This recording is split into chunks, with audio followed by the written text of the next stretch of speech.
Happy game day, Tide fans. Pace yourselves. It's going to be a long one. We don't get kickoff until 7 p.m. Central tonight against LSU in Baton Rouge. But Ben Flanagan is joining me now to get you guys ready for this game on our pregame show. So, Ben, pretty good time for Bama right now. They're riding high off of a blowout win over Auburn last week.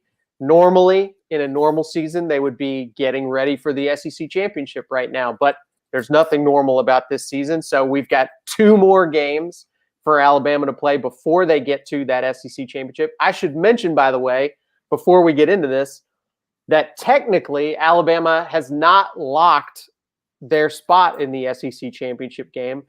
That will happen with either a win against LSU tonight, or if Auburn beats Texas A&M this morning, Alabama will officially be the SEC West Division champions at that point. So could be a big morning for Bama fans watching that Auburn Texas A&M game to pass the time. But Ben, we're coming into this week after a pretty weird week last week with Nick Saban out. Sounds like he will be ready to go tonight for this game. And I think Alabama fans have been looking forward to this one for quite a while, probably since at least the start of this season, when it became evident that LSU in 2020 is not LSU from 2019.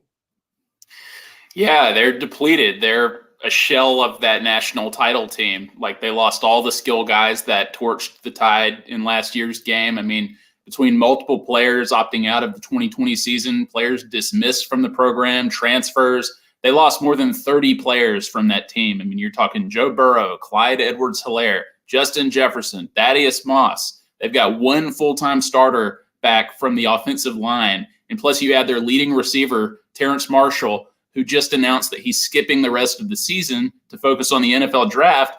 And that's on top of already losing a reigning Biletnikoff winner in Jamar Chase before the season even started. So it's been a nightmare scenario for LSU. There's not much great you can say about the season, especially as a title defense season. And that leads me to my question for you, Matt. Can you recall in your lifetime a defending national champion being a 30-point home underdog?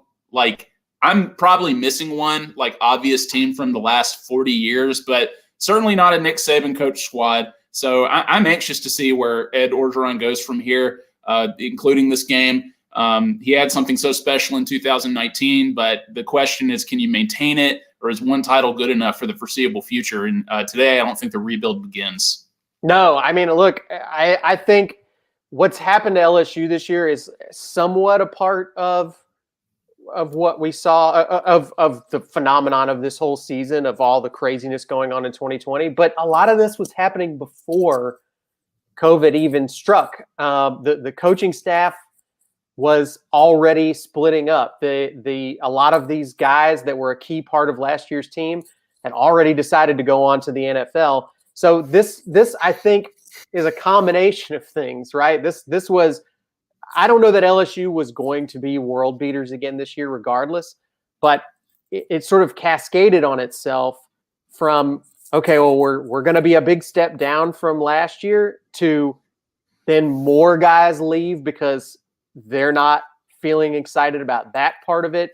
It seems like you said, basically everything that could go wrong for LSU in this offseason went wrong. And we're now at a point where I really think, beyond just, maintaining the level that they achieved last year, I think that Ed Orgeron is in a position where he's got to try and find some way to hold his program together, or we could be seeing the whole thing fall apart within the next year or so. Yeah, I mean, a lot of parallels to the Gene Chizik national championship at Auburn that people often bring up. But look, I mean, Alabama fans, they scoff at the notion of losing talent as an excuse for a bad season when you're coming off of a championship season, right? That's a popular mantra, that Alabama doesn't rebuild, they reload, right? And Nick Saban and his staffs throughout the years, they've certainly proven that, including now after losing Tua Tagovailoa, Jerry Jeudy, Henry Ruggs, and not really losing a beat offensively with Mac Jones under center this year and these incredible wide receivers who just like picked up where those guys where those guys left off. And LSU also, like you said, lost a lot on the coaching staff, whereas Alabama has much less turnover from last year to this year, and that created certainly a lot better internal consistency and communication. So maybe Alabama does have an advantage there, but again, you get into this whole concept of how do you keep it going once you've reached the mountaintop? Yeah, I think that's a big part of it, Ben. I really think that the coaching staff coming back and them having some consistency on offense, that is a big gap between what we're seeing at Alabama and LSU. I mean, LSU had some great players last year. They also had a great offensive coaching staff, and they lost basically all of those guys. So tough to come back from losing all of those things. But Ben, I think there's going to be a lot of people around the country, maybe not where we're from here in Alabama, but around the country saying this game's not exciting. I mean, game day barely even mentions Alabama LSU today.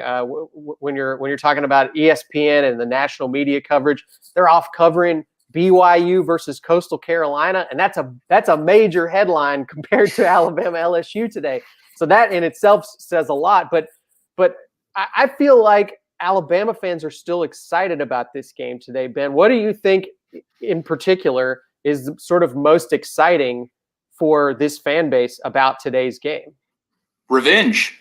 It's a revenge game in the eyes of fans, and they don't care how bad LSU might be this year. They want to see Alabama beat them down. They want to see them beat them down at night in Tiger Stadium. That's what everybody expects to happen. I don't necessarily know if it will happen the way everybody thinks and dreams and fantasizes about, maybe. But it's interesting that you said ESPN is barely mentioning this game because, I mean, Nick Saban, as Alabama head coach, he has coached against LSU 14 times in the last 13 years, right? Which obviously including the national championship game.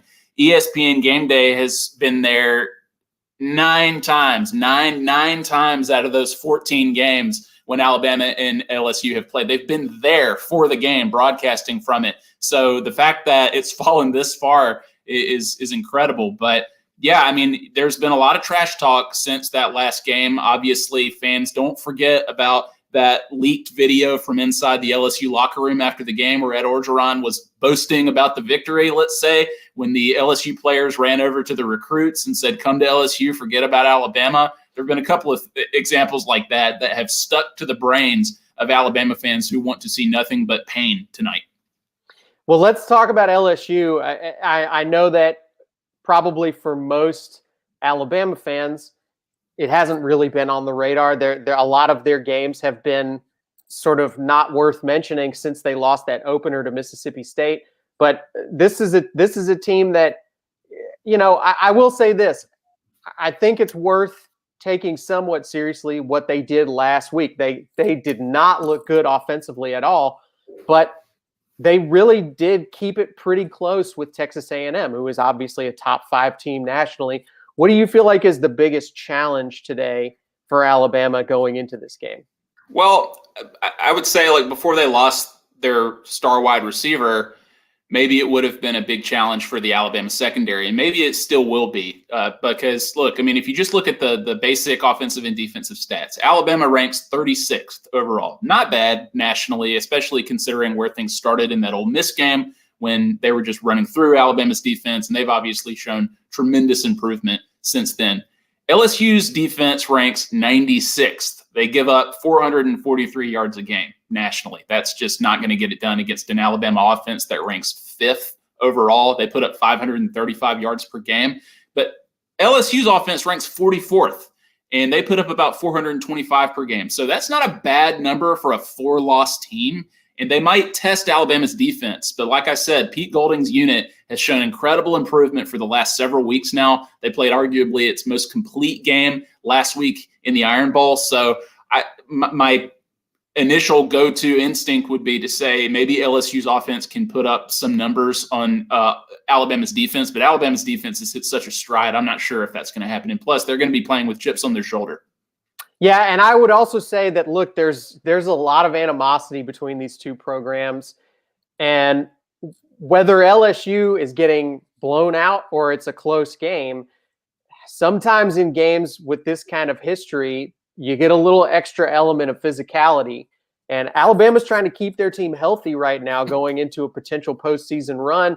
That, to me, I think is a challenge too, is just making sure that your guys are not getting roughed up today. It's always a possibility in a blowout situation where there's no love lost between the two teams. So it sounds like you're talking about LSU like they're Western Carolina or the Citadel before the Iron Bowl. It's wild. Normal...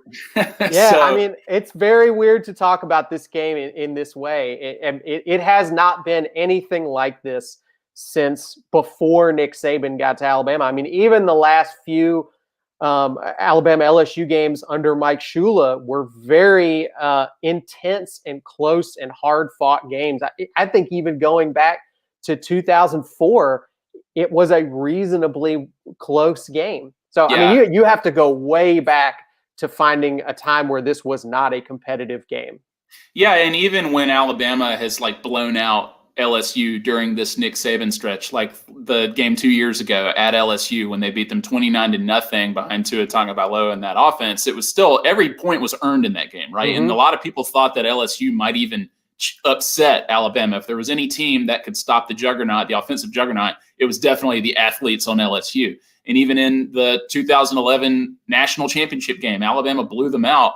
But LSU obviously beat them earlier in the season, and it was still very competitive, and everybody thought that it could be another barn burner. So, yeah, this is very unusual. This has been the game in college football for the past more than a decade. Even during Saban's entire tenure, this has turned into arguably the best rivalry and most competitive game that determines who will have the inroad and the path to now the college football playoff, previously the BCS championship. So, yeah, it's really strange to see it this way. One of these two teams has won the West every year except for 2017 and 2013. Basically going, I can't even remember I guess you'd have to go back to 2010 for the last time it was somebody other than those two. It's basically been Alabama, LSU with occasional appearances by Auburn in the SEC Western Division Championship. So. A weird time, and we'll see how whether this year turns out to be an aberration or if it's the start of a bad trend for LSU. All right, wrapping this up though, Ben, we like to end these things with bold predictions in our pregame show. I think everybody's expecting this to go one way. I don't know if you want to predict it to go even further that way or go against the trend here, but the current line in Las Vegas has Alabama favored in this game by almost 30 points. So what is your bold prediction for this game? If I'm being bold, I would say LSU covers that insane spread. I think on the other side of that coin, you could have said, hey, Vegas, why didn't you double that spread? This could get ugly fast, So the reason I think that it could cover is because maybe Alabama does do very well. Maybe they do build a 30-point lead and they decide it's time to get the second team, time to get the backups, time to get Bryce Young some much-needed reps against an SEC squad that'll give them good experience. I'm not saying that's going to happen. I'm saying that it could. And if I had to make a bold prediction, is that LSU covers the spread. Well, I will go with mine today being that I think that Alabama fans will be screaming for Saban to pull the starters long before he does so. And look, hopefully everybody stays healthy today. I think there's every reason in the world to think that this is a team that Alabama should be able to put away pretty early and get some rest for their starters. But I just got this feeling that these guys, and I don't even think it's necessarily Nick Saban. I think that these starters want to stay out there. With everything I've seen coming out of social media this week, all of the quotes, I think they're not doing a very good job of hiding how badly they want to beat down LSU in this game. You've seen the movie A Christmas Story, right, Ben? I have, yes. So to me, this game feels like when Ralphie, the main character, finally decides that he's going to snap on the bully that's been picking on him all year, and he's just wailing on him on the ground, and his mom has to drag him off the kid. I think that's what's going to happen today. I think Saban has to be the mom that drags Ralphie off of the kid who he's beating to a pulp. Does that mean that Auburn is going to go crying and hide under the sink after that happens? as officially as the little brother. That would be their role. Yeah, I don't know. I think that this game seems to have a lot of carryover emotion from a year ago, and I think you're going to see some demons get exercised today. That sounds fun. There's all kinds in this sport. Sometimes it's about close competitive games in college football, and sometimes it's about proving how much better you are than the guy that you're playing. And I think Alabama's comfortable in both roles a lot of times, but that second one, they definitely know how to do that, and they enjoy it when they get the opportunity. So we will be covering and following along with the action today. Again, Alabama fans might want to keep an eye on Auburn versus Texas A&M, because that game could go ahead and lock Alabama as the SEC Western Division champs. Also, you might just want to watch that game because it's probably going to be weird and kind of stupid. So I would recommend it. We've got plenty of coverage of that game over on our AL.com Auburn pages. We will be back tonight to bring you tons of coverage of Alabama versus LSU. And I will be on the post-game show with Lauren Sisler here on the show. Ben, as always, thank you for joining me, and enjoy your game day. Enjoy your very long game day before kickoff tonight. Thank you very much. You too, Matt. Everybody stay safe and happy holidays.